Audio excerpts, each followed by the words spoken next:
From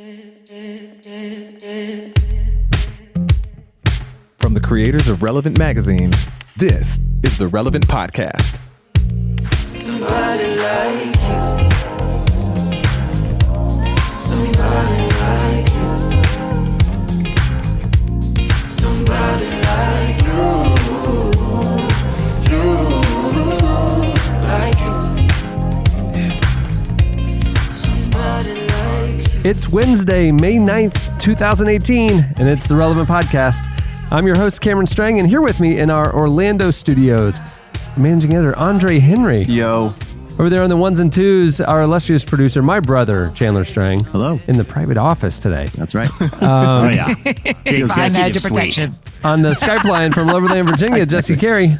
Hello, hello. And Andre, I like how confidently you just came out with yo. Like, a lot of people, they go back and forth. No, that was straight up. That was right from the hip. Yo. I like it. I liked it too. All the way from Nashville, Tennessee, author, speaker, podcaster, and our newest cast member, Annie F. Downs.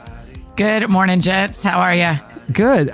This is weird. We, people who've been tracking along a little behind the scenes, we've been, working on our studio build out and stuff. We had a big live podcast event, and that same week we had some artists in our studio doing some performances that we've taped, and we'll be releasing those in the coming weeks and months. And so we focused everything, all of our efforts on getting the video studios finished. Mm-hmm. And the audio studio kind of sat half done for the last while, and we had a temporary setup in here where Chandler was in the room with us behind this kind of portable mix thing, and he's out, he's gone. He is now in the new audio mix room looking at us through a window. He's got the private office. Yeah. Right. And it's like a command center. It is. You know what I think of him as? Yeah. I think it's like a lighthouse keeper too. Like he's got his own private room at the top of a sweet tower, right. And there's no one cooler than a lighthouse keeper because the lighthouse keeper job is super chill. The lighthouse does all the work. What is the lighthouse keeper doing? There's nothing to keep. There's no lawn. There's no lawn. It's rocks. It's a tower. And it's not like it's that complicated. The light turns on when a boat's near, and it goes in a circle. Lighthouse keeper's just super chill. I don't think it turns on when the boat's near. Job is super chill. I think they just stay on. Yeah. So what is he doing? What is he keeping? This is one of those is there sound when a tree falls situations. That's why there's a keeper. Yeah. Would you rather be a lighthouse keeper or an air traffic control person? Oh, your stress levels are complete opposite ends of the spectrum right there. Yeah, well, depending on your airport, right? You're either at LAX or you're in one that I don't want to make fun of, but is a tiny, tiny airport, and it's just like being a lighthouse keeper. No, but either way you're going to go crazy. But here's the thing: if you're air traffic control, the stakes couldn't be higher. Yeah. Like if you're a lighthouse keeper, it's like either the lights on or off. Like that's it. There's not hundreds of people depending on you to land them correctly. Unless they're on the boat. Yeah, but usually it's like a cargo boat, like 30 knots out, or whatever. What do they call it? That's a speed. What's the nautical miles? Maybe I don't know. Yeah, out there. No, yeah. Yeah, I don't know. I don't know why we're talking about lighthouses and air traffic controllers, but already in the ditch. The ditch. See what happens when we get Chandler out of the room. He can't keep us on task here. 2 minutes in, already talking about lighthouses. I thought this might be the right analogy for someone who has a private office with a glass window overseeing things. Prison warden. Like that. Chandler, you got to keep us inmates in line. That's right. I like it. That's true. It's fancy. Some position of authority with his own office. So, it's the next step. The next step is now building out the rest of the aesthetics and then installing all the video stuff and taking this show to video or parts of the show. Mm-hmm. I mean, nobody wants to sit there and watch us for an hour. just a highlight reel. Yeah, there might be a 3-minute chunk that's digestible. So we'll start doing the live video switching and stuff while we're doing the show. I got a hint. It's not going to be lighthouse talk either. It's going to be the heavy stuff. So I don't know. Yeah. For the lighthouse talk, you got to tune in. You got to subscribe if you want this. I don't know. Right. Like when we were doing the video excerpts a couple of years ago in the old studio, I think one of the very first ones we put out there was Adam Smith, you and me pontificating the origin of breakaway basketball pants. Do you remember that? Yeah, And I do. And I know issues. that was not something in the rundown. no, it was too. not in the rundown, but that's if you go to the relevant YouTube channel, you can scroll down and find that. And I'm telling you, that's the 3-minute chunk of that show that we thought the public needs to see this. They did. I found Adam Yeah. Smith to be hilarious, by the way, when he was on the show. We loved him. We just still love him. Yeah. Sure. It's just we'd have him on more. He lives in Sydney. It's just scheduling, you know, like Very when we're hard to recording. get the time zones. It's worked 5 out. a.m. there, you Right, know. right. So It's the you wake up exact at 5 a.m. opposite. and try to be funny, you know. Yeah. Right. Yeah. The sad thing is, he's got 20 solid minutes of Lighthouse material. 20 solid That's the hard part. He opens Lighthouse Keepers conventions and does like a whole set. He's a big, on the Lighthouse Keeper circuit. Jesse. Adam, he's a Adam big Smith deal. is huge. Jesse, after we finish the Elam Chronicles, the Chooch Chronicles show, can we do a side podcast about Lighthouse Keeper conferences? Can we go expose Probably a lot style? of characters there. I'm not gonna lie. Yeah. Or I just picture got to. all of them like the guy on the fish sticks box. Like That's everyone exactly is what I wearing a was yellow. picturing. They're all wearing a yellow raincoat. Rubber and suits, have a those are yeah. fishermen. Yeah. Those are fishermen, not lighthouse keepers. Wait, there's a I don't know. difference. I Maybe think it they're would all be the same. And here's my other thing. I know it's like a pirate thing, but I think it's just nautical in general because there's always like ropes and hooks flying around. But there's a lot of eye patches involved in the nautical world, and I feel like that is Light probably. keepers, you can't keep a lighthouse with eye No, patch. I if do you feel haven't- like depth perception Yeah, is a you need key depth element perception. of the job. Yeah, that's the only element of the job is depth Yeah, perception. serious. I just feel like anything that has to do with the sea is just all getting conflated together in this conversation. Yeah, that's pretty much it. Yeah. That's how it goes. Yeah. Right. Yep. Well, we have a great show in store for you today. Coming up later, we talk to Andy Mineo. He has a new EP out called The Arrow, and it's phenomenal. He's been releasing like stuff on Twitter and Instagram of like kind of behind the scenes and the making of.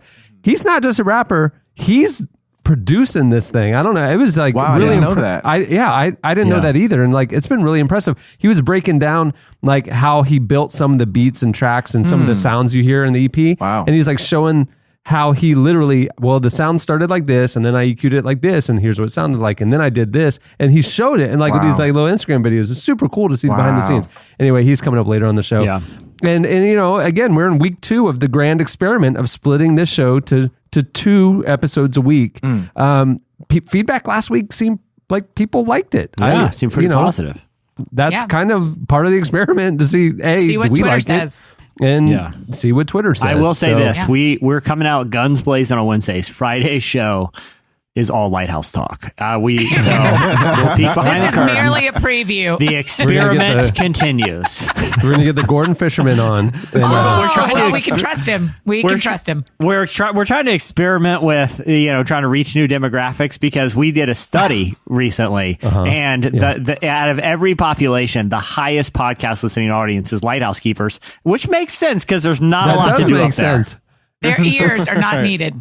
How's the Wi-Fi in a lighthouse? I would think that it'd be because they're usually pretty remote. I would think that they don't have a lot of bandwidth. They'd probably but- download the podcast in town. They're not Yeah, streaming. No. They're downloading. The maritime seafarers bring them preloaded like MP3 devices, and so I mean, most of their podcasts are very dated. At That's this kind of their point. exchange currency is the goods and services, and they barter MP3 Yeah. sticks with podcasts. A cargo boat that's been at sea for 45 days brought in an MP3 stick with the latest BS Report podcast. It's a tough life out there. but- Entertainment would be a currency, I would think, when you living Yeah. on the high seas. Y'all are acting like lighthouses aren't near towns. Lighthouses, by definition, are near towns. To Not protect always. the Yeah, In my town mind, from there are boats. rocky, you know? they're rocky outposts out, Yeah. Yeah, It's a good but like, walk. I mean, they're a car drive from a town. They aren't on an island where you cannot get to them. I watch these, like island hunters shows and stuff, like where people like looking to buy a private island and stuff,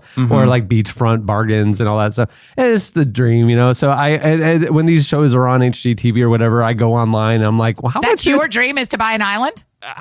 whatever. Just like, I don't know. I just like, I like Don't learning feel things. shame. I'm just asking you if that's your dream. No, not really. I think it's super cool that Richard Branson did back when he was like, 22. I mean, No Sure. way. Yeah. He was that young? No, well, I read his autobiography and maybe he's 24, but what happened was he he like there was like some trip that you could take. Like if you were interested in buying a private island, they would fly you out, wine and dine you, because only, you know, super rich people would do that. Right. And so he, as a broke 24-year-old, wanted to take, I think, his fiance on a special vacation that he couldn't afford. So he saw this thing where they'll fly you out to the private island, you know, if you're interested in buying it. So he did that, right? And then they wanted, you know, some crazy number. And of course, he was just kind of there for the free trip. And then years later, though, like he lowballed it. He's like said some offensively, like, you know, they wanted $4 million. He's here. I have 150,000, sort of a thing, right? And they're like, "Oh, thanks for wasting our time." Yeah. 2 or 3 years later, they call him and okay, we'll take your offer. No. What? No way. So he got Necker Island for nothing, but it was like nothing was on it. So like he just kind of That's like like the price of a house. yeah. He bought Not it. even a lot of Like, house. yeah, That's like like a his normal normal. house. And it's like a house in like a small town. I'm getting Yeah. the numbers wrong, Yeah. but it was that extreme though. I mean, it really was like, Yeah. really? Okay. And then Well- then he's going, well, I guess I'm going to buy an island. He's in his mid 20s. It's totally bare. There's no anything. But he did what Bob Goff did. Bob Goff has this lodge out in remote British Columbia in the middle of nowhere. And it built a home and all the stuff. And it's where the family over the years, they would spend their summers there and stuff. But it's like this beautiful place.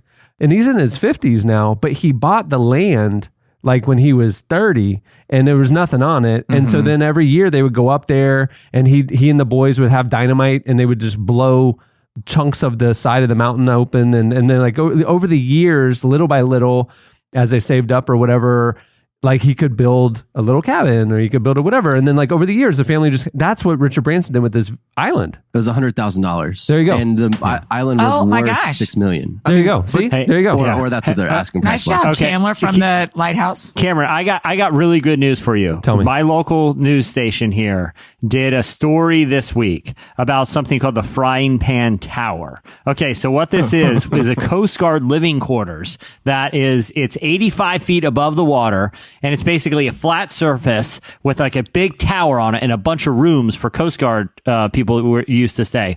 It is fully equipped with a high-speed internet and solar generators, so you have hot water and power, around the clock. Here's the thing. It's 34 miles off the coast of North Carolina. Oh, So wow. it's a little difficult to get to. It's been operating for a bed and breakfast, like an exotic bed and breakfast for years. Nope. But the people who owned it want to sell the tower. So it's 34 miles out to sea, but it's fully equipped with power, internet, and a bunch of rooms to live in. And it's being auctioned off right now. Guess what the current highest bid is? $10,000. Will you take? Oh, hold on. We have more questions. Just jumping with your money number. What? How many bedrooms? Do you know that? I don't know the square footage of the bedroom, but it's several. It's very livable for like a family. Okay, you say 10,000, Cameron? Yeah. 2,000. I don't know. Like it's a low gosh. number because it's so No. remote. You don't I'm think? gonna say 50,000. Andre, $36,000. This is ownable, guys. We could have a podcast island out in the middle of the Atlantic Listen, Ocean. this is what happens. These shows come on HGTV, and then I'll go on the internet and go, like, can I buy a lighthouse? Can I buy a private island for no money? And like, they exist. You could buy a lighthouse for $10,000, like a decommissioned lighthouse that the government owns currently, and then they're decommissioning it. But the problem is, part of the transaction is you have to live there. You can't just take care of it or whatever. You have to live there. And it's like, so I mean that life is not a life I want. Yeah. But I would love to can have we a back lighthouse. up to how you have to commission? The government commissions lighthouses and decommissions them? Yeah, it's like a government safety National Guard like facility, and when they upgrade or build a different one or whatever, they'll decommission it like they would decommission a Navy base or decommission whatever, and then they sell the Navy base land or they'll sell the lighthouse, So You know a lot of things, Cameron Strang. hey, this week's show is brought to you by Samaritan Ministries. Samaritan Ministries is a healthcare sharing ministry that offers a biblical, non-insurance approach to healthcare needs. When Samaritan Ministries member Kayla injured her ACL hiking, she chose a more natural approach to her recovery. To avoid a costly surgery, Kayla worked with a chiropractor for her rehab instead of a traditional physical therapist, a choice that all Samaritan Ministries members have the freedom to make since there are no preferred providers or networks. Samaritan Ministries believes their members know their bodies best and should choose where they would like to receive care. In Samaritan Ministries' direct healthcare sharing approach, over 250,000 Christians are caring for each other by sending financial support, notes, and cards every month. To learn more about how you can be a part of this community of Christians helping each other with healthcare, visit SamaritanMinistries.org. That's such a cool model. I like it. Yeah. There you go. Yeah. I like it too. It's disruptive. I do. I like it when industries are disrupted. Yeah. Rub the cat's hair the wrong way. You know what I'm saying? Yeah. I like anything that's disruptive. I've told you about, when I was served as a D-League basketball coach and and I don't mean the professional D-League, I mean the college D-League, which is actually like the grading system, like F. Like I had players like right above failing. Like I had players jump on each other's soldiers to disrupt it. I like disruption. There are lots of sports. He really I did feel this. like he said there's nowhere in the rules that you can't have a player sit on the other player's shoulders to dunk the ball. And in his D-League squad, he had a guy running around on the other guy. No way. Yeah. And you just had to let it be, Jesse. Show me in the rule book where I can't do it. Show me. That's my challenge to Right. you. I mean, I suddenly have a 9-foot player out there. We still lost. These guys were terrible. So what you're saying, even with the advantage of being eye level with the rim, did not really help us win games. But I was disrupting the game. Is my point. You know. I like it. Well, moving the show along, it's time for our weekly look back at what happened in culture and entertainment. It's time for In Case You Missed It. Well, in case you missed it, Tina Fey called out Dave Letterman for his lack of female writers. She was a guest on his new long-form interview show, My Next Guest Needs No Introduction, when the subject of women writers came up and the Late Show's partiality toward men. Letterman deflected the criticism and he said, I always thought, well, geez, if I was a woman, I don't know if I would want to write on my nickel and dime dog and pony show anyway, because, we're on at 12:30. And then Tina Fey quickly shut that down and said, yeah, we do want to write on it, though. I literally watched this last night. It was amazing. And then which caused Letterman to reflect and apologize for his complicity in fostering a male-dominant writer's room. And he said, that is my ignorance, and I feel bad for that. And it's changing. It has changed. Yeah. But however, both The Late Show and Tina Fey's 30 Rock were largely comprised of white writers. And Tina Fey recently told The New Yorker that Donald Glover was hired because of a network diversity initiative. So he actually got the opportunity. The Donald Glover that is now blowing everybody's minds Man, no actually kidding. only got hired because of a diversity initiative. Yeah. Isn't that crazy? That is crazy. He wouldn't have been a discovered talent had there not been a diversity initiative. And I mean, he's one of the most interesting and overall talented, I don't even say young performers, I think artists in Hollywood right now and in the music industry. I mean, what he's doing is provocative with Atlanta, with his new music. Yeah. Yeah, it is. I mean, to a degree, it is disruptive. It is. I mean, like. Yeah, he wins for being disruptive. The best thing that made the rounds this week was, the comment that Donald Glover is doing what Kanye thinks he's doing. Yes. Right? I love that. I saw that today too. Crazy. Well, it shows why diversity initiatives are so important, though, because a lot of people complain about stuff like that. But you think about it, is like in situations like that, that was the only way that was going to happen. Right. You know, and it's not because people are like evil and saying like, we don't want any black people or we don't want any women. It's just people don't think about it. Right. You know? Right. And then now Donald Glover. Did you see this week when after SNL and after the video released, which, if you haven't seen the new video that he released, there's explicit lyrics in there, so we can't like endorse it, but I'm saying very, very clear violence. Graphic. It is shocking for sure. Yeah. I would say it's an shocking. important piece of art, though. And Absolutely. I agree. if you want to see it for kind of the depth that is in it, you need to read some of these commentaries that a lot of like magazines have been doing or online sites have like pointing out all of the symbolism and references that are in there, because when you understand it, it's more than just a cool looking video and like whatever. It's a prophetic video. It is unbelievable. It just is what it is, but you need to watch it with that discernment and that intentionality of understanding the art. But man, I read the New York Times piece and I was disappointed that they didn't explain some of the symbolism. So I want to find some of those other ones. Dazed and Confused did one. Yeah, a lot Lovey did one that was really good too. Yeah. There's everything from Clockwork Orange to there's some deep references in there, and they're all intentional. I mean, It's like almost every frame, right? Like every like position that he takes, the dances that he does, the facial expressions that he makes, Right. are all alluding to different pieces of art throughout history. And like this way that's or that viral video of the African children dancing, and like he Yes. brings that in, like he Yes. brings in viral.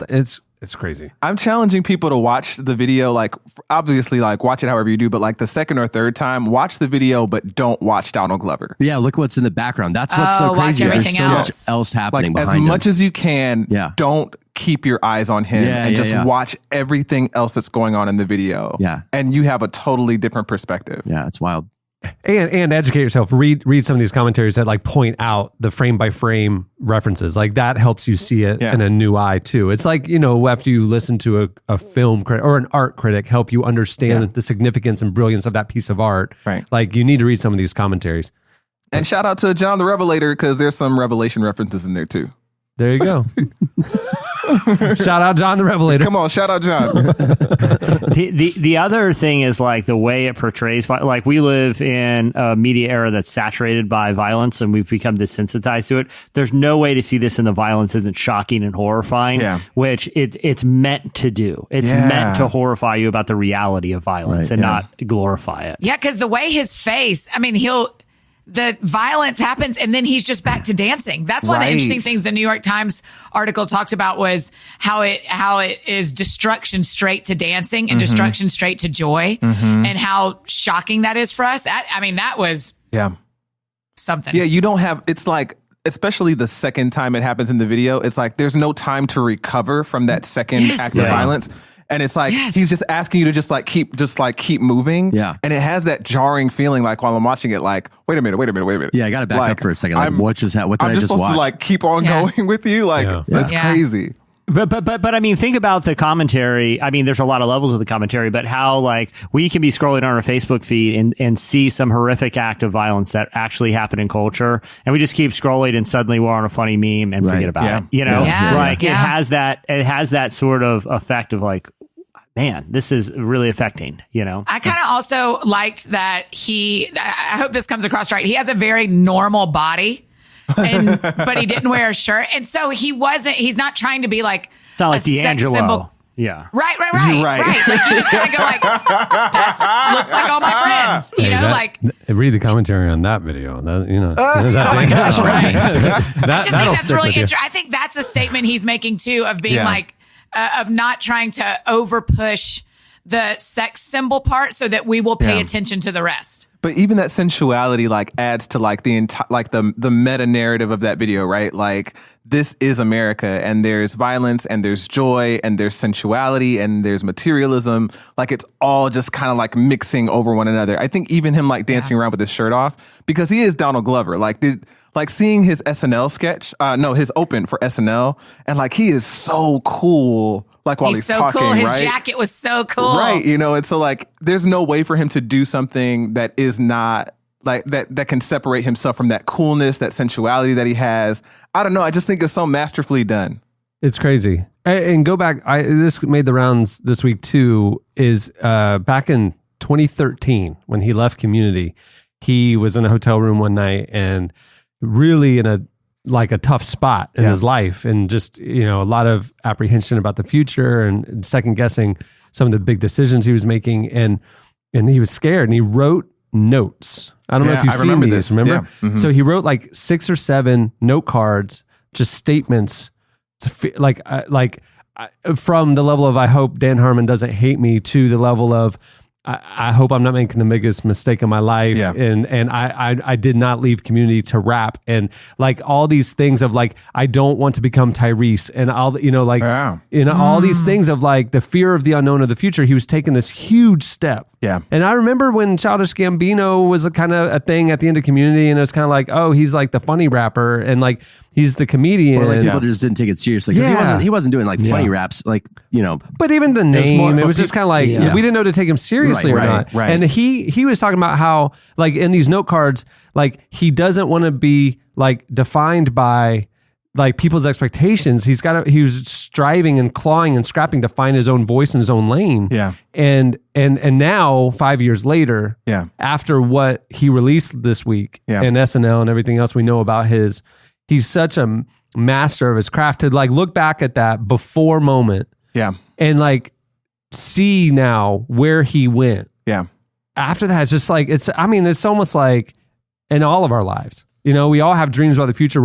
We all don't know what's around the corner. We don't know what God has for us next, but it's like taking that step of faith and stepping out and chasing your dreams or chasing that call on you that's uniquely yours. Yeah. You know, that voice that only you have. Like, search online somehow Donald Glover note cards 2013 and read the statements that he was wrestling with then, knowing what we know now. It's so encouraging to me. Get your preach on, Cameron. I like that. He really is a prophetic voice. I mean, when you really look at him closely, you know, I went to high school with Donald Glover. He was a senior when I was a sophomore at DSA. Yeah. So What? Yeah. That is burying the lead, my friend. You could have said that 8 minutes ago. Yeah, that's how So we like, start no this. idea, So man. like this man is like actually like when you say that he is what he's doing, what Kanye West thinks he's doing, Donald Glover is a free thinker. I remember being a sophomore in high school and sitting in front of Donald, and he said something I'd never heard anybody say before. And it's not like something like completely unique, but I remember him sitting there when all of us are like watching Disney movies and romantic comedies and saying, you know, I don't think I believe in love. And then he broke it down. And this was not listening to somebody who was just crazy out there trying to be unique. This was someone whose intellect was far beyond anyone's that I'd ever heard before. As an 18-year-old. Yes. That's fascinating. And so like he has always been that cool and he has always been that brilliant. So it's crazy. Hey, Andre, will you say for just a minute how Kanye West is making you feel? I'm super curious. Sure. Yeah. I mean, if we want to do it.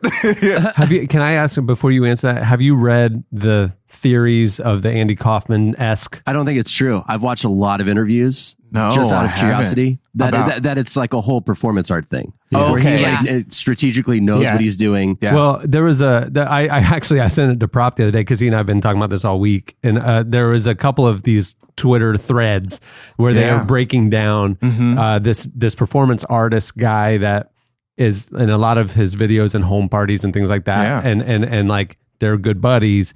And this guy is an activist and provocateur and performance artist. And it's almost like, is Kanye doing, and then there's like all these like between their tweets, there's like all these kind of like clues that like the answer's right in front of us. Right. That this is all going to be revealed Conspiracy as a massive I like like performance piece, like, you know, Andy Kaufman or something like that. Where, Right. I mean, we want that to be the case. Joaquin 'cause I hope Phoenix, so, right? Joaquin Phoenix when he became a I rapper, wish. and nobody knew except for Casey Affleck, but like everybody was like, he's gone off the rocker, but we were all being played. Yeah. And like that, there's a lot of evidence in Twitter right now, kind of saying, but look, and you know, whatever. Right. Which is, again, I'm clinging to. Please let that be true, right? because otherwise, Right. come on, Yeah. tell Yeah. us, tell us how you I was feel. gonna say, like, I think notably to that is like the performance artist that he was teaming with or has been hanging out with and seeing pictures with. His most famous piece, one of his most famous pieces, is he locked himself in a room with a coyote.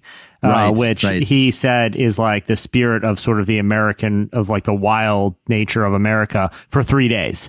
And like, is Kanye doing a version of this, is locking himself in the cultural room with a coyote and see who comes out? Right. Again, I'm not saying Wow. I believe it, but anyway, that for context for what that performance artist has done. But Andre, what are your thoughts, man? I mean, I have thought about, well, I hope that when this album comes out, it's like, psych, I really got you guys. You thought that you thought I was like really in the Make America Great Again camp.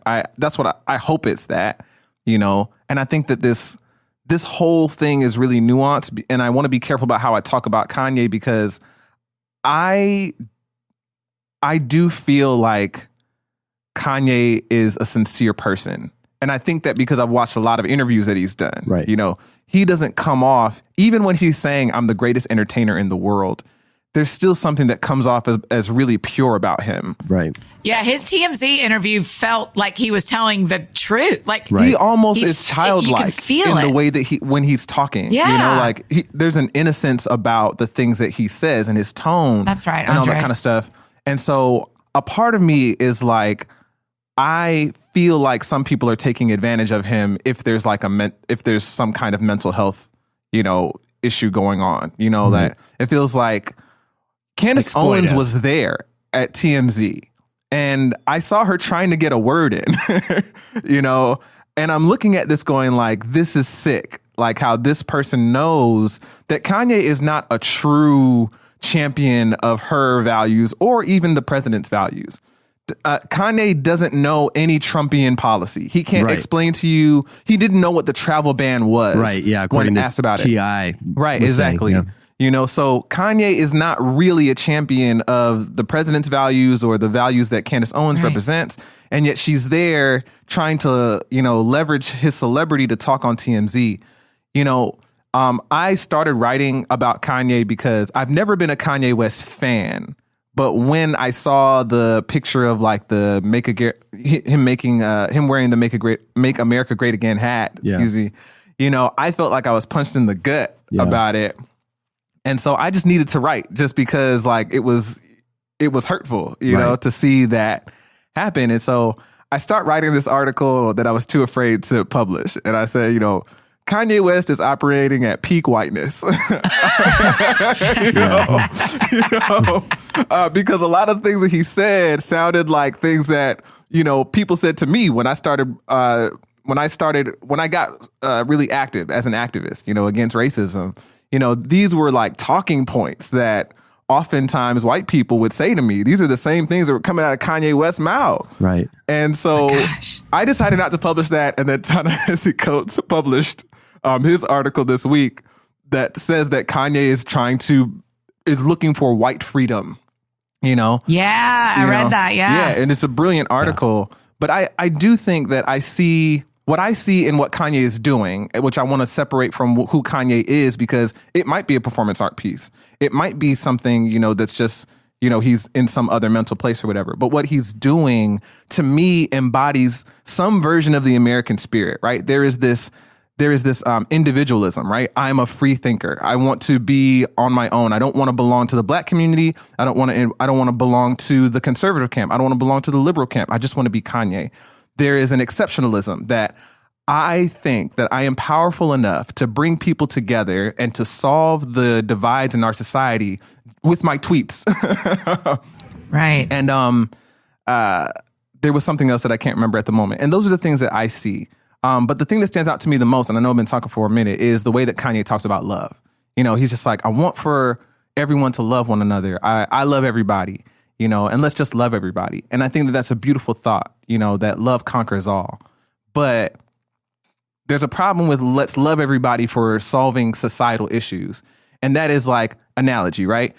I ask you to borrow $100 and you agree. This is a loan. Well, I just went to Vegas and I do not have $100 for you, but we can continue on with this. I asked you to borrow $20. That's my budget, buddy. Keep going. I asked you to borrow $20. Still lower. Still, you need to lower it. I asked you to borrow We can talk about it later. No, okay. So, all right. So we agree. This is a loan, right? And I'm supposed to pay you back on the 15th, right? A year goes by and I haven't paid you back. But you look on Instagram and you see me in Cabo, I'm in Rome, I'm in London, all this kind of stuff. And you hit me up and like, hey, how is it that you could not repay me $20, but you're able to make it to Cabo? And I'm like, I'm sorry I didn't pay you back. I love you. Now, Now listen, that's all well and good, right. That I love you, but that kind of love doesn't pay debts.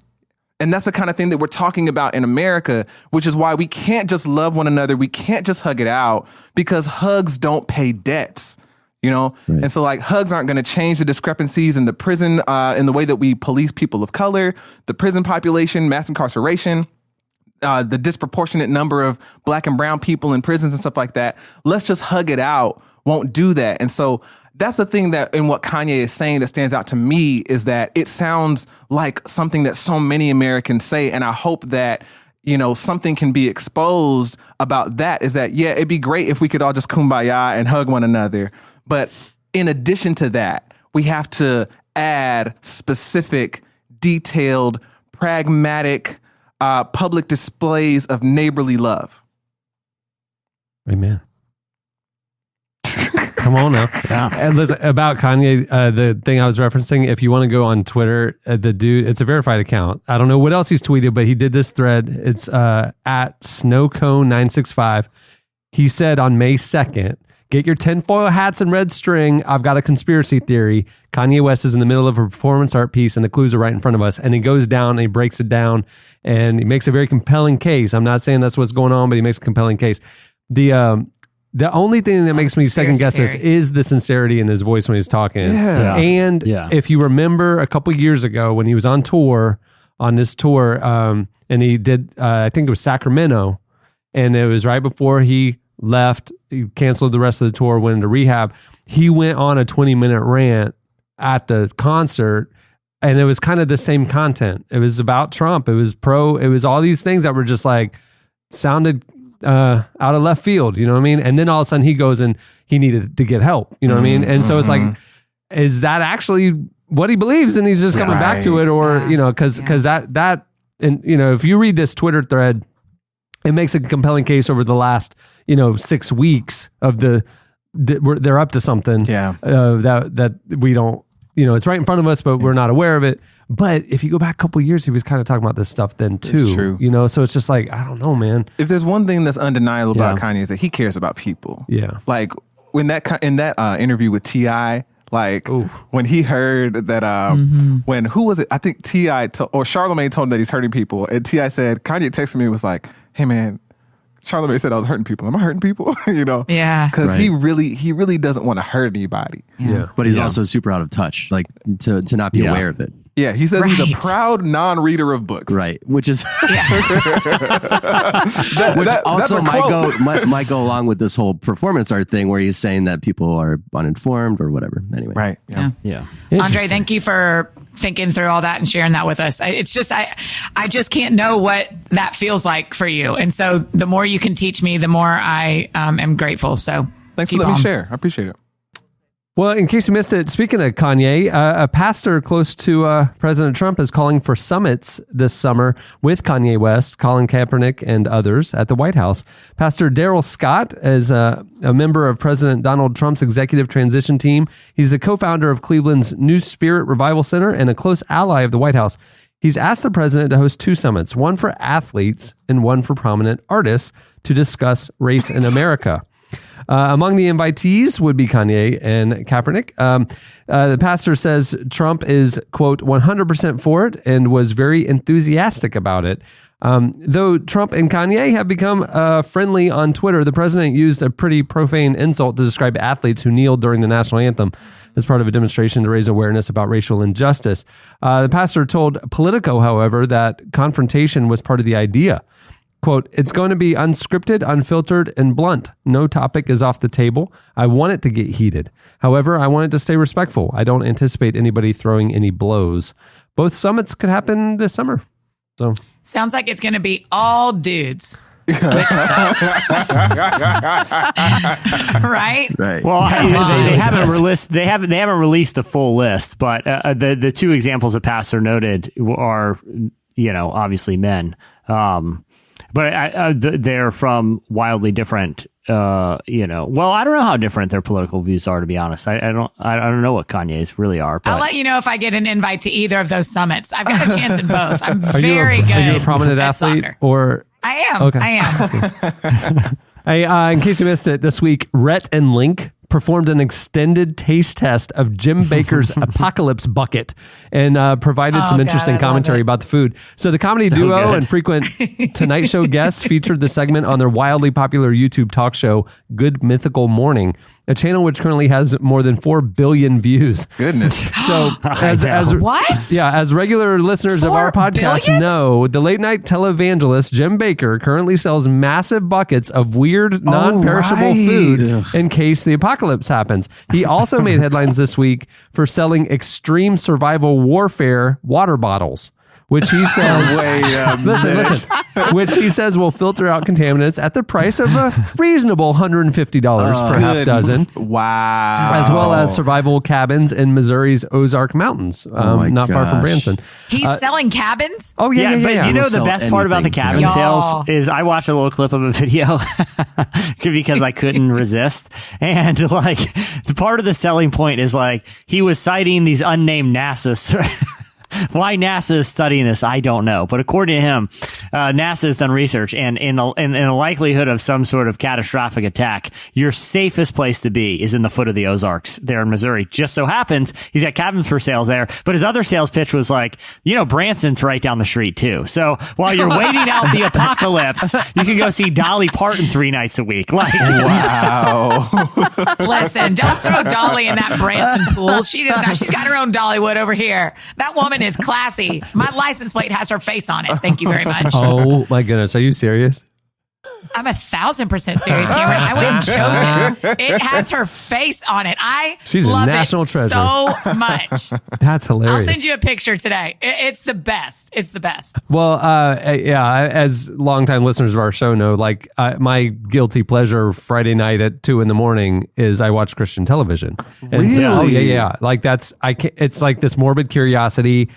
What kind of, like TBN or God TV, or just you flip around I through them? got the whole selection. I mean, and so I've kept up with the Jim Baker. Wow. Hey, Cameron, on the pure entertainment value of just what is the highlight? What is the best? What is the one where you're like, okay, I'm definitely watching? Well, I don't. Number one, I don't like getting What's critical. the Atlanta of that world? Atlanta. It's can't miss.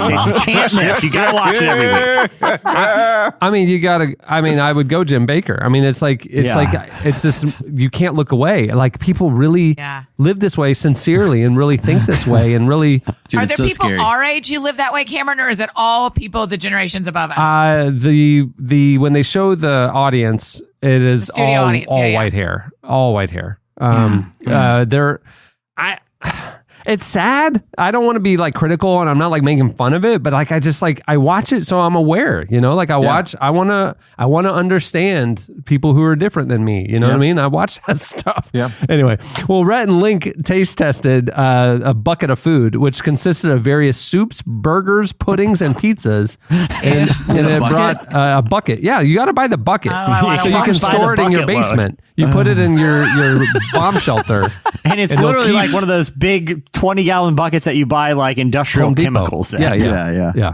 It's true. That's Is funny. this pizza made already in the bucket? Well, I mean, there's not going to be like power and microwaves after the apocalypse. It's not So- ingredients. It's pizza, man. It's an pizza. already That's what you're made asking. Is it the pizza. ingredients or is it the full made pizza? Yeah, Right, this isn't apocalyptic Blue Apron. This is a bucket full of pre-made This food. is like they ordered a Domino's pizza and put it in a bucket. But it's Apocalyptic chemicaled Blue enough Apron. and packed in a way that will last on your shelf for 50 years. Yes, but you will not last Sounds 50 very years. healthy. Here's a clip of their taste test. It's lumpy, man. Dink it. Oh. Oh my God! That is going to die. You can induce choking on yourself with soup. Back in the day, I would watch some Jim Baker just for the entertainment value. Oh yeah, it's so entertaining. Again, I'm trying to put it on that scale of apocalyptic food. It's not going to taste fresh because it ain't. Well, they're doing the Lord's work. There you go. Good for my favorite, because I watched the whole thing because of course I did, and like the black bean burgers, they were for how gross those black bean burgers looked.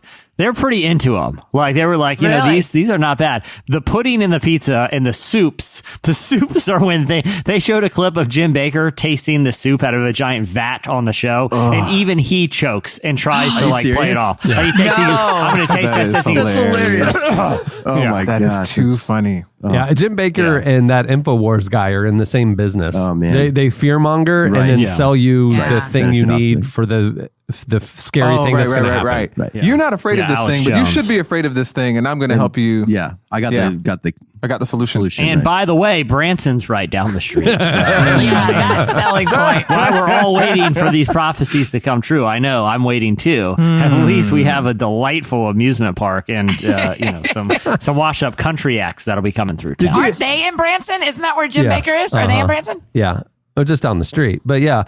Jesse, did you ever road trip over to Branson? When No, we lived in Middle regrettably, I America? never did. I did. Regrettably, no. My senior year, a friend and I road trip to Branson, Missouri in March. And I just wanted to see it. How far is it from y'all's school? We were in Tulsa, so I mean, it was 4 hours or 6 hours or something like that. And I didn't realize that it was a seasonal town. And March is the off season, and so there was nothing. Like there were no shows, or the theme park was closed. It was like it was a ghost town. I mean, it was really disappointing. But You had to, the only food to eat was surplus apocalypse buckets. You just had to buy them by the bucket. Apocalypse Only eat the pizzas. black bean burger. Bucket Only pizza. the It's actually not that bad. hey, and lastly, in case you missed it, it was announced this week: Arrested Development season 5 is officially happening. What? Yep.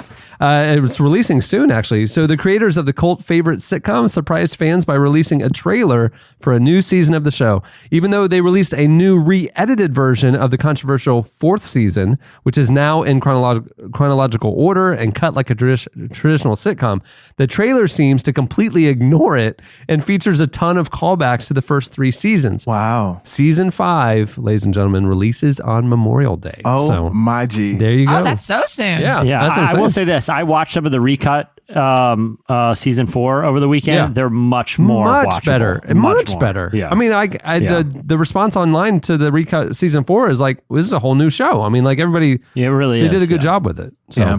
anyway, Yeah. I love this show. yeah, it's funny. It's good. That's I do too. I love it. Where does it rank in your comedy hierarchy? Ooh, that's a good question. Because I'm Seinfeld 1, Really? far and Yeah. away. Seinfeld 1, no doubt. Yeah, Yeah, y'all no over doubt. The Office. Y'all are such Office lovers.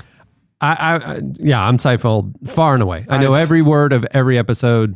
Seen him countless times. That's an I've interesting. still thing not to keep in watched your The brain. Office, which is it's a controversy in editorial. I'm constantly getting beaten up by everyone else on the editorial team for not The watching The department Office is not yet. right. Have you Rightfully never so, seen it, or Andre. you just haven't like connected with it? I've seen part of an episode. Oh no, You got to start from the Oh beginning. you my got to from gosh. the literal beginning. Yeah. I know. It's like Yeah. there are certain Once you things I've start, just it's, not you're tried. not doing anything that for I like a should. week. Did you ever see the British Office? No. Okay, I would say don't watch that one. Okay. I agree with that. Yeah, just experience the American version. It goes places. It's to me, it improved on the concept. Okay. Ricky Gervais would not agree with that. Right. But yeah, I think it's. But he doesn't agree with a lot of stuff the group of us would say. Yeah, some that's a foundational whole differences. other combo. Unlike Ricky Gervais, I believe that the American Office is better and in Jesus. So, you know, and that there God is a is guy. I will real. say this though, Andre, in your defense, there's a member of our team who I'll let go nameless, but resisted The Office for a long time for reasons that were never clear to me. But she binge watched them all in the last like couple of years, like after it was already off, and now it's like her favorite show. And did you give her a raise? We did. She is now, very very prominent figure around these parts because of that solely. That's right. Have y'all watched? Do you know what show cracks me up? That's maybe my top. It's on Netflix, I think. But Schitt's Creek. Have y'all watched that?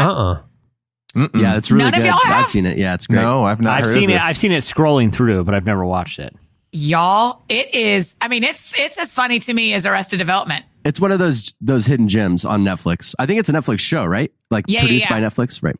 But it's all the people from like, what's the movie about the dog show? Best in Show. It's Yeah, all yeah. the people from Best in Show. And Christopher the Guest Christopher movies, Guest yeah. movie. Yes, yes, yes. I mean, I'm not kidding y'all.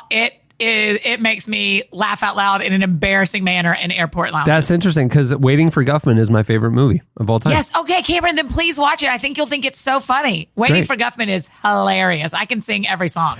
You know what I've learned about Christopher Guest movies is whenever if you've seen them, or if you ask somebody which one's their favorite, it's always the first one they saw.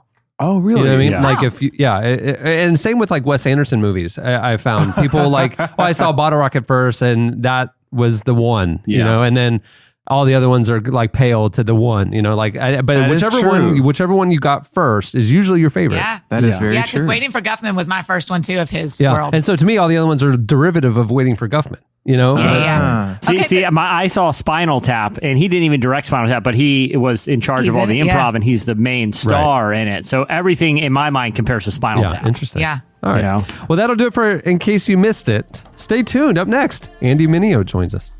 Now that I put in all the work, down in all the dirt, you wanna try to say that you and I should get back to how we were. You want me, baby.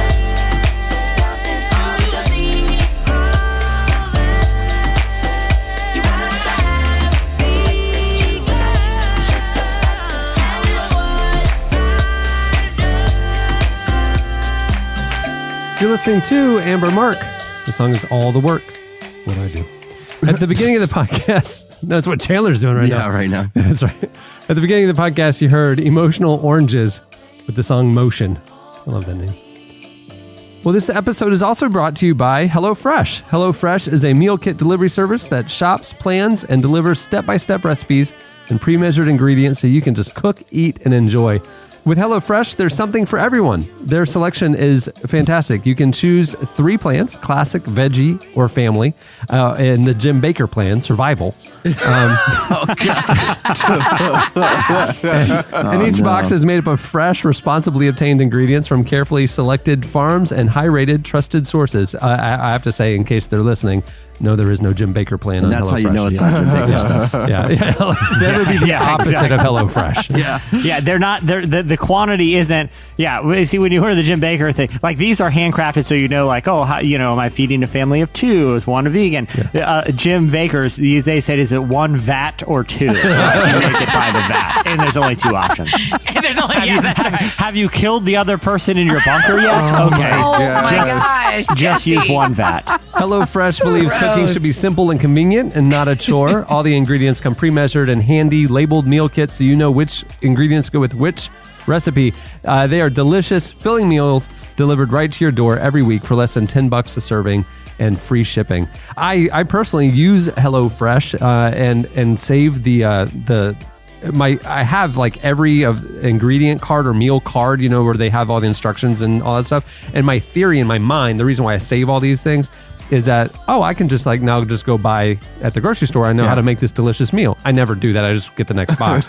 But literally last night, Cohen, he was wanting to stay up late. And he was like, hey, Dad, can we have HelloFresh? Because he knows it takes me like an hour to do it, Wow. And so he asked for good, healthy meals, He asked for HelloFresh by name. Well, yeah, of course. I'm a sucker for, For kids Cohen. going to work the angles to stay up a little bit late on a school night, What did y'all make? We had last night this bow tie pasta thing with broccoli and chicken sausage, and it was the most flavorful thing. And I love this. This is honest. This is completely true. Almost every meal I make that's a HelloFresh meal for Cohen, he'll he's never had it before, and he's not an adventurous eater at all. I mean, he would just have chicken nuggets every day if he could. And so I'm making him expand his palate, and he's not sure about it. And then he eats the meal, and at the end he goes, okay, Dad, that was the best HelloFresh meal. Like every time, like every one is his new favorite, which is great. That's It's sweet. awesome. So there you go. Yeah, well, that beats my. I've had for the 17th night in a row from my Jim Baker bucket, glue and what's identified as bologna in quotes on the bucket. Gross. So not feeling Hey, too right now, hot. HelloFresh has a special offer for Relevant Podcast listeners. You can get $30 off your first week of HelloFresh by visiting HelloFresh.com/relevant30 and enter relevant30 at checkout. Again, that's $30 off your first week of HelloFresh by going to HelloFresh.com/relevant30 and entering relevant30 at checkout. Well, rapper Andy Mineo just released the first in a series of 4 new EPs. This one's Chapter 1, The Arrow. Each of the 4 EPs will explore a recent chapter in Andy's real life in which he has struggled with fear, doubt, and anxiety, but also found a renewed hope in faith. We recently spoke with Andy about the project and why confronting the mental and emotional darkness can be so powerful. Here is Andy Mineo.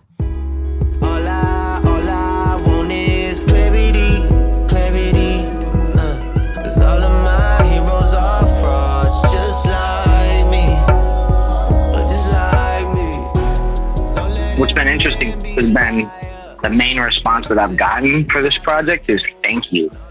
And that's such a strange response to get because I've been thinking about it. Like, normally you listen to music and you just say, yeah, I like it or I don't like it, thumbs up, thumbs down. But to respond to a piece of art with gratitude has been kind of an interesting thing for me to process. That people are like thanking me for making something. So I'm still trying to figure out why, but I have some theories. Like what? What are some of the theories? Well, it was actually an observation one of my friends made. It's like when people start saying thank you for a piece of art you made, it's because there's a gratitude, I think, because you've said something that they have wanted to say, or you have in some way like freed them from something. And I think just what I was going through, the doubt and the experience that I was having was just something that a lot of people were experiencing and probably not feeling like they had an outlet for it or knew how to say it or felt trapped or lonely. And, you know, I think maybe me just saying it, what I was dealing with, anxiety, depression, doubt, fears, was like someone else felt like they weren't alone. And I think that's what made them feel gratitude, you know? Yeah. And from your end, I mean, was that kind of accidental? I mean, it sounds like you were just out to sort of communicate your experience, and it would be surprising how many people came and basically were like, oh yeah, me too. Yeah. I mean, I think my philosophy on like making art and stuff has changed as of late, but I think like music is a place for honesty.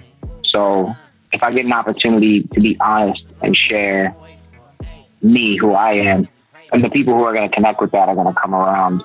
And I think there's a deeper sense of satisfaction when your art resonates with people, with the right people, instead of, you know, like hit making or chasing hits where you're like just trying to create something that everyone's going to like. You kind of lose some of that personal touch. So I think I've been really like motivated by that as of late. More like what can be the real personal touch and the personal experience to this piece of art, as opposed to like what can be the catchy, chanty hit that everyone wants to sing, you know?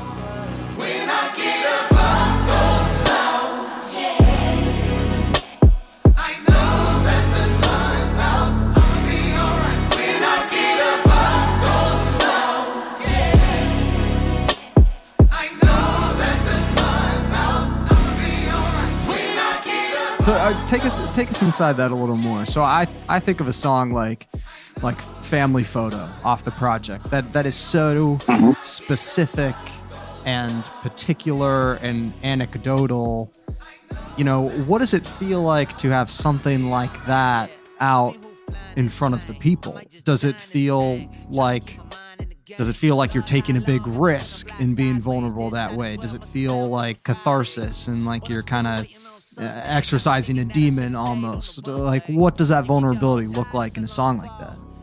I think like as I'm going through life and just life is happening, experiences happen, and then they like stick with you. Certain things, experiences or memories stick with you. And as an artist, I find a way to take those experiences and share them with people. And I don't know why necessarily. I think it's just like this urge to express feeling. You know, artists are like people who deeply feel. And I think that's why people are drawn to them, because they feel and say and communicate things that a lot of people try to suppress, you know, or not deal with or say or think, you know? Yeah. So me sharing that or writing about that experience was like, you know, this is an experience that deeply impacted me, and I wanted to make a piece of art out of it. And I think there's like a sense in me that wants to let other people, I think like intrinsically, this isn't like exactly what I'm thinking while I'm writing it. Yeah. I think like underneath there's this sense that like I want people to know they're not alone. You my dad, what I did to you to make you not love me mean what I should to you. Look, I don't understand. I jump off a bridge, I take a bullet to the rib before I hurt my kid. You know that Mark told me something I won't never forget. It sounded just like you, that's why I know it's legit. He said you go to Andy's football games but not lacrosse. Why? You told him you don't like that sport. Well, do you like me? It said I gotta ask. You either cry or you try to learn to laugh. Look, I figured I'd be past. Man, another track I wanted to talk about that I thought was pretty cool is I Ain't Done, kind of toward the end. It's kind of a banger, man. It's cool. But it kind of feels like it sits apart a little bit for that reason from a lot of the other songs. I mean, why was it important to sort of have like a power hype track, a little bit of an anthem alongside some of these more contemplative songs? I think it was created. I don't know if it was necessarily like as calculated as you just made it sound, as much as it was like, it was created out of that same stream of thought, which was like fear, doubt, anxiousness. You know what I'm saying? Yeah. And in one of the transitions, like after anxiety, I say, like anxiety is fear mixed with control. And when you can't control something, the only thing left to do is to rage. And that like is in line with the story. Like whenever you see somebody raging or going crazy, like losing it, screaming, it's often because they're so filled with fear that they have to find some way to lash out and like protect themselves. Yeah. It's almost like watching like that's why rage is a weird thing, because it looks very brave. Rage looks like, wow, look at the bravery, but really it's just fear. Like the best picture I have for it is, I don't know if you've ever seen A Christmas Story. Have you ever seen A Christmas Story? Yeah, for sure. So there's that moment when Scud Farkas throws a snowball at Ralphie's face. Yeah. And he starts crying. And then he's like, oh, cry for me, right? He's just like, he's totally making fun of him. All of a sudden, Ralphie snaps. And he goes and he beats the piss out of this kid. He tackles him, and he's pounding him, and he's screaming, motherfucker, swearing and all that stuff. And everyone around is like, whoa, he's beating up the bully. Like, how courageous. And like, everyone's like rooting him on. It's like crazy moment. But then his mom comes and grabs him by the face and says, Ralphie, what are you doing? And then he starts breaking down and crying. And I'm like, that's what I feel like I Ain't Done is a song of rage out of fear. It's not necessarily like meant to be this like courageous anthem, even though that's what people are saying about it. But it was more out of a place of fear that I made that. Like, I'm literally screaming, I'm not done, because I'm so afraid of being done that I have to like rage against it.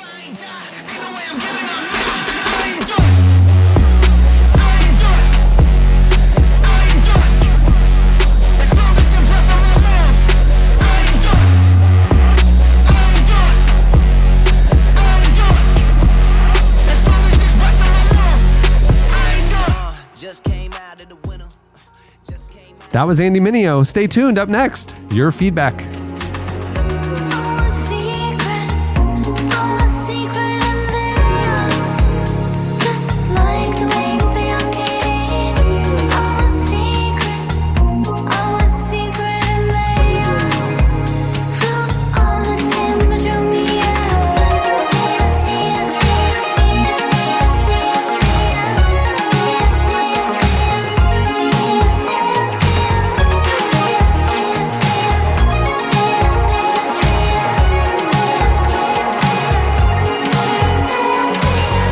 Listening to Gang Gang Dance. That was Lotus.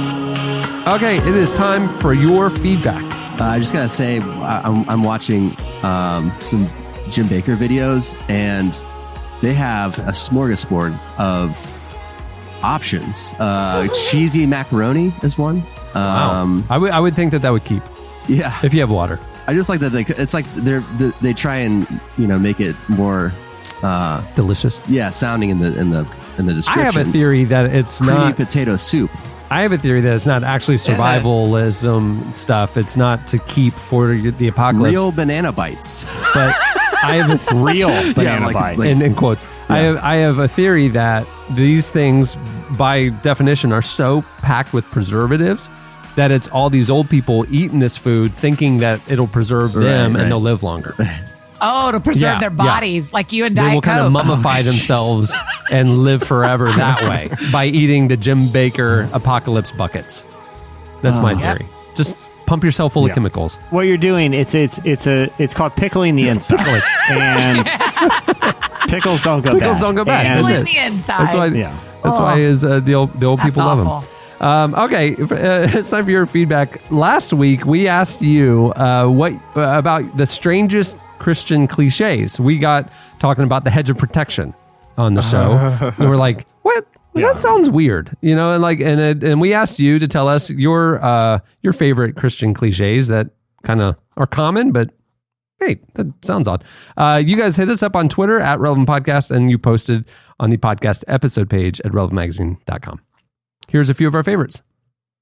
This one from Mark. He works with some interesting coworkers, and I just don't understand how confrontational these people are. This is a funny one, though. I like you. Mark says, "My coworkers often say God bless you when someone sneezes, but two of my coworkers have recently started countering the religious undertones by shouting science after a sneeze, or more recently, Godzilla, because it's a it's non-denominational, but acknowledges the existence of a higher power." Look, I don't have anything against people not wanting to say God bless you, but don't be an obnoxious jerk about it. No one doesn't become a Christian because Christians are mean to them, and likewise, no one's going to say, you know what, I'm going to forego the faith that I've devoted my life to and that I was raised in because a coworker just yelled science when I sneezed. What are you trying to accomplish there? That's so funny, though. That's something Ricky Gervais would do. Yeah. I would laugh so hard in public if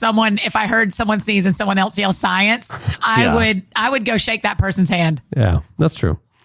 I think that's funny. Did you see somebody actually explain the hedge of protection stuff about how back in the olden times, it wasn't like a hedge, like a bush like we have, but like the shepherds and farmers couldn't erect fences, or wood was too premium or whatever back in biblical times. And so they would intertwine these like thorn bushes and they would create like fencing with that to keep like the herd together or something like that. And it's the hedge was actually like, well, Jesse and I saw that in Somaliland, the indigenous like herdsmen and stuff, where they would create pens, they would for their goats or whatever, with these incredibly thorny bushes. They would create like pins that way, and it like you can't touch them. I mean, and so it would keep the animals at bay. And so like, a hedge like that actually would provide some protection, right?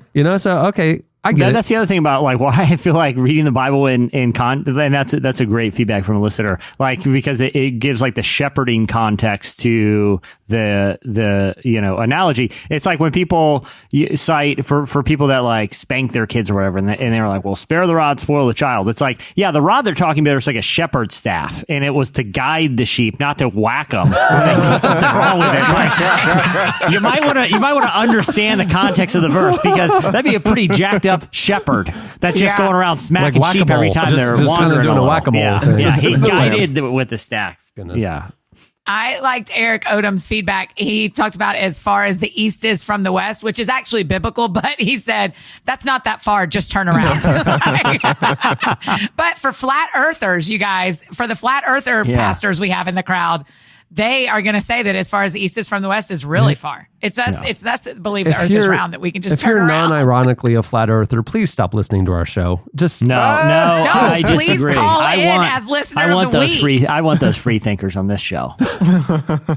Me too. I've gone down. I've listened to flat Earth podcasts for hours just to get in their heads. Wow. I want to be on their side. You watching or listening to those shows is me watching late night Christian television. It's just like true. It's a morbid fascination with this very strange subset. Dude, I'm still watching the videos. It's insane. It's absolutely insane. There's a guy named Vic Berger who is that's what I'm watching right now. It's Vic Berger's you're watching the videos. Vic Berger video. So what he does is he edits videos, like found footage and just like weird, funny videos, like to make them like awkward videos way more awkward than they are. Like they're just is really funny editing. It's very hard to describe. He works with like Tim and Eric a lot, so you kind of get the impression of the type of humor. And he'll add in sound effects that aren't there. But his on the late night Jim Baker, I could literally watch those for hours. They're hilarious. Okay, here's another one from John David Book III, who you might have guessed with a name like John David Book III is from Sheffield, England. He sounds like he's part of he's probably Sheffield. part of some sort of royal family that's ruling Sheffield there. But he said, "Can we never quote love on someone ever again?" Right. And also, to pastors or speakers wanting to share a nugget with you, they better be gold or chicken. That's true. I'm assuming they think it's gold. But yeah, I never got the love on. This is what I was looking at because I feel like love on is just too vague of an instruction at church. You know, like let's love on someone. I don't know.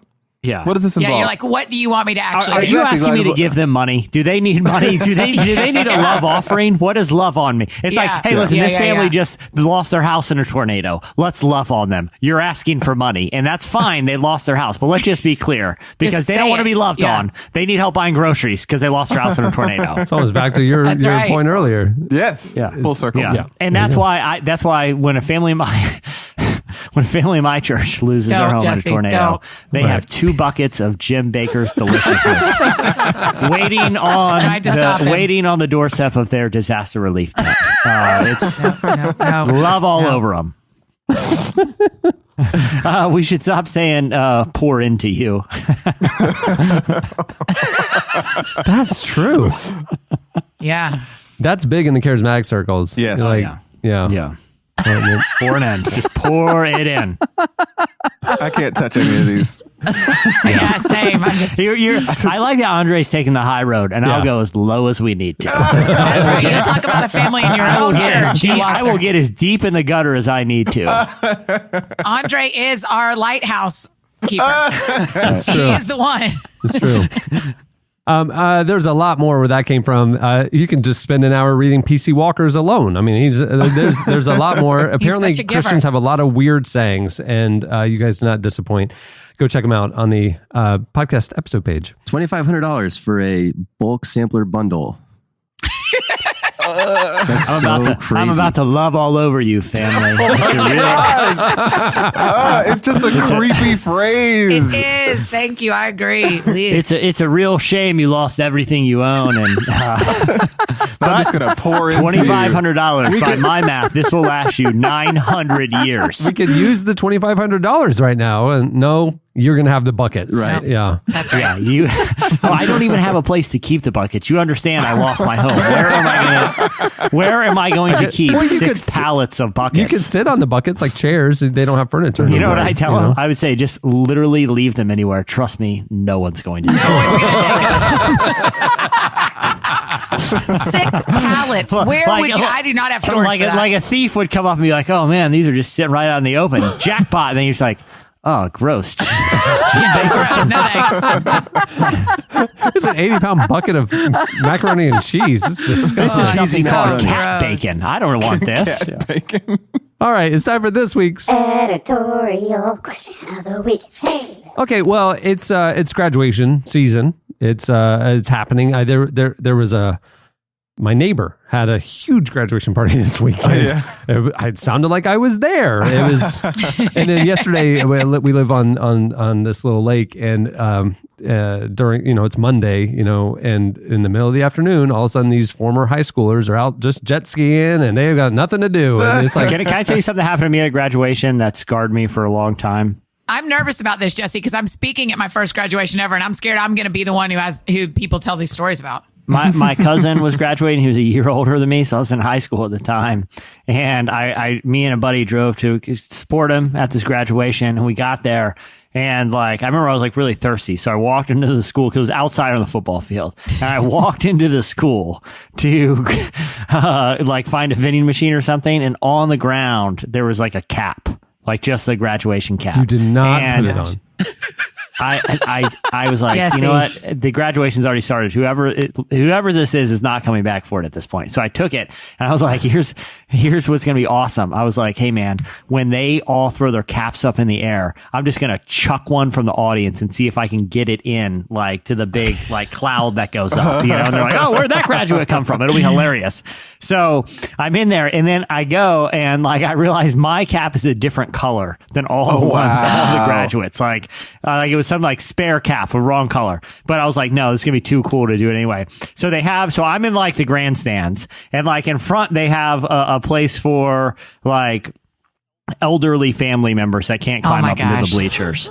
And then Jesse. And then is like the graduates.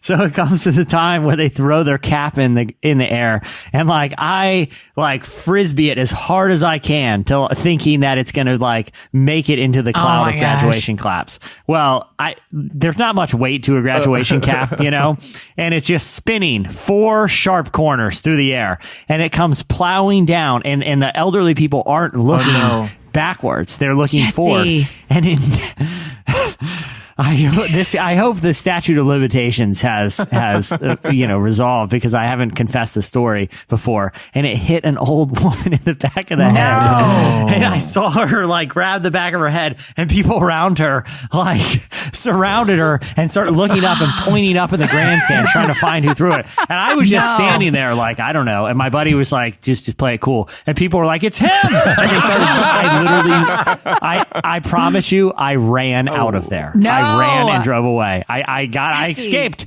But anyway, if you made something bad happen, you book it. Is that what you do? It depends on the scenario. My first impulse, like I said, was to play it off real cool, like, you know. But then when I saw an angry mob form, when an angry mob forms, you only have one choice. You know, you get out of there, which I couldn't did. handle watching the aftermath. I would have booked it faster. There was a beginning like welcome to the new school year thing, barbecue at college once, and like everybody was out and picnic and barbecuing, and all the students were there, and some friends and I were just tossing the football, whatever.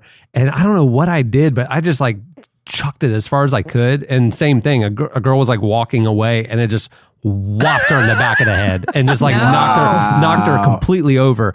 I was gone. I just booked it. I didn't like think about it. It was just like a reflex. I just ran. I don't know if she's okay, if she died. I don't know.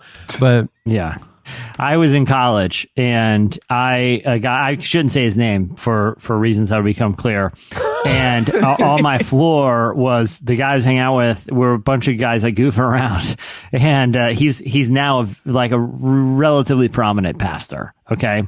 Because this is, a long time ago. Jim Baker. And yeah, it's Jim Baker. He was doing some grad school stuff. Wild guy in the dorms. We had parties. He was in charge of food. It was great. I mean, it was horrible. Because it was weird. It was weird corn soup, which isn't great for like a college rager. But, anyway, like we somehow, for some reason, there was a watermelon. Like we came across a watermelon, and the guy like bowled it down the hall, thinking it would hit like the back wall and just explode. Well, it was a long straight hallway, and we're on the 5th floor. And there's like at the end of the floor is a fire escape door and a fire escape, and then it's just sidewalk. He bowls it down. It blasts through the door, is fully intact, and flies off the balcony 5 stories. Wow. We run over, and it had missed a girl standing there by inches. And exploded everywhere. And we're like, dude. Exploded all over her. The trajectory of our lives could have been, we could have that would have been assault by watermelon. And I probably would have gone to prison in college had that watermelon, been 1 second sooner. So, you gotta be careful with that stuff. The question of the week, speaking of, Jesse told the graduation story and it's graduation week. We want to know your most, like the craziest or funniest or most awkward thing that you've seen happen at a graduation, college or high school or whatever. Maybe it was yours. Maybe you were the cause of it. Maybe it was just something you saw in the crowd. Hit us up on Twitter at Relevant Podcast, or you can post your longer stories on the podcast episode page at relevantmagazine.com. That'll do it. I mean, we're getting in the flow now. Getting it. This is the 3rd of the new format. The Wednesday episode is in the can, and tune back in on Friday for another edition of the Relevant Podcast. Hey, many thanks to Andy Mineo for joining us. You can check out his new EP, The Arrow. It's out now. Follow him on Twitter at Andy Mineo as well. And many thanks to this week's sponsors for making the episode possible. To learn more about Samaritan Ministries and how you can be a part of this community of Christians helping each other with healthcare, visit SamaritanMinistries.org. And also HelloFresh. For $30 off your first week of HelloFresh, visit HelloFresh.com/relevant30 and enter offer code relevant30. You'll like it. Okay, well, on that note, we'll wrap it up. I'm Cameron Strang. I'm Andre Henry. I'm Chandler Strang. I'm Jesse Carey. And I'm Annie F. Downs. We'll see you guys on Friday. I've been waiting for somebody like you, somebody like you, somebody like you, like you,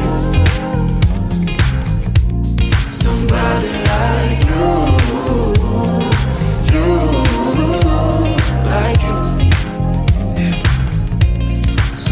you.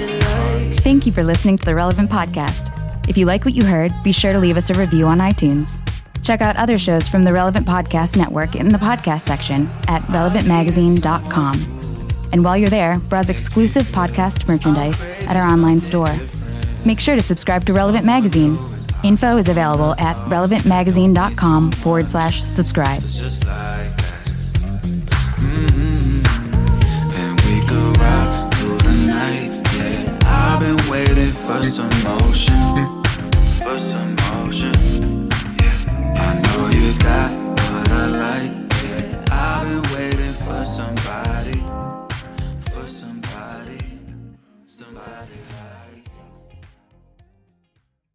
What you're doing, it's called pickling the insides. Relevant Podcast Network.